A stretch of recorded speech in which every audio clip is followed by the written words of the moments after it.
At his mother's grave, Thomas made a wish to see her once more. But as he whispered those words, a strange dizziness struck.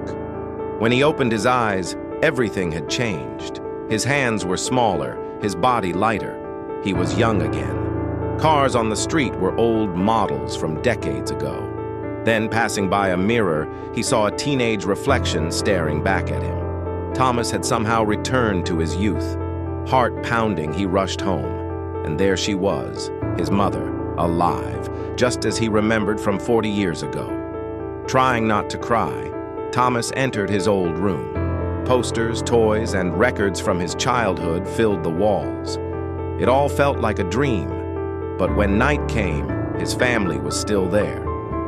Could this really be happening? At school, Thomas met his childhood friends and even the girl he once liked. But this time, he wasn't here for love. He wanted answers. When a friend showed him a sci-fi novel about a man traveling back to change his past, Thomas realized maybe fate had given him a second chance to fix something. He soon noticed things he had missed before. His father often hid from his mother, spending long nights alone. While visiting his grandmother, Thomas learned a shocking truth. His parents didn't marry for love. His father had only fulfilled a dying friend's wish to take care of his fiancée.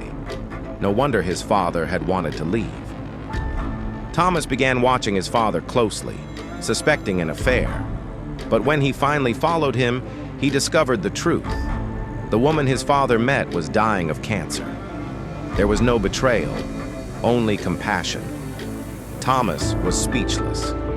He suddenly understood the sadness behind his father's eyes. A man trapped in a loveless marriage and a joyless life. When his father decided to leave, Thomas ran after him. He confessed everything, that he was a time traveler, and that his mother would die from heartbreak if he left again. But his father simply said, "I've never lived for myself." Then he boarded the train and disappeared.